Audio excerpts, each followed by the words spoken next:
When you were actively managing money, you presumably were under the same pressures as other fund managers to show performance results. Right. Did that incline you to sell too quickly sometimes? Well, I think my greatest mistakes are, I mean, you know, it's funny in a stock, all you can lose is 100%. I've done that. But your great mistakes is selling a good company, and then it doubles, then it triples, and it quadruples, because you make a lot of mistakes, and so those ones that go up tenfold, I call them the 10 baggers. So some of my mistakes are just saying, oh my God, this stock is too high, and I was wrong. And you had to figure out, what inning am I in this baseball game? I sold Toys R Us way too early. It went up 20-fold after I sold. I did the same thing at Home Depot. Those are probably my two greatest mistakes I ever made. When should you sell? Well, you ought to find out why you bought a stock. If you're saying if it's a cyclical company and they're doing poorly, and they're doing awful, you wait till things are getting better, and they're doing terrific, and then you sell it. But with a growth company, you have to say, Walmart's case, 10 years after they went public, you could have bought the stock and made 500 times your money.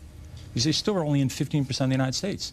And they could say, why can't they go to 17? Why can't they go to 19? Why can't they go to 23? So for the next 4 decades, they went around the country. So you have to say to yourself, in this stock, I have a 10-year story, a 20-year story. You ought to be able to write that down and follow that. And that's what I do with the company. And that's your decision. That's how you sell it.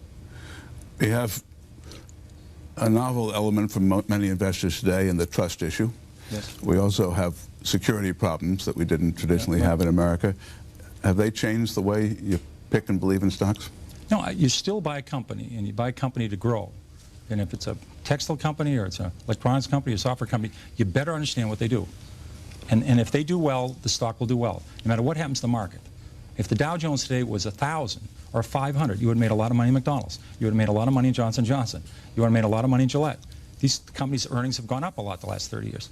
And if the market was 50,000, you would have lost money in Burlington Industries. I recommended that in 1969. I think it's gone from 34 to 2 with no stock splits, because their earnings have been terrible.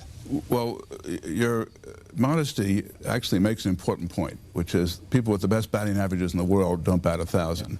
Yeah. I sometimes get angry mail, particularly during bear markets, saying so-and-so recommended such and such and it went down. Yeah. Well, how often did you come up with a clinker? Well, this is a funny business. You don't have to be right even 5 times out of 10. If the times you're right, you make a double and triple. It offsets all those times you lose 20 or 30%. So when you buy a stock, you ought to say to yourself, how much can I lose and how much can I make? And you ought to be able to make a lot. Because stocks are risky. I mean, look at how much we lost in AT&T. Look how much we lost in Xerox. These were quality companies. You know, you could lose a lot in a stock. So you got to say to yourself, how much can I make? Because I want to buy a stock, if I'm right, I'm going to make a double or triple. Does your own confidence ever get shaken? Every day I think the market's going to go up. You know? I keep calling a lot in my company, so I keep calling the company.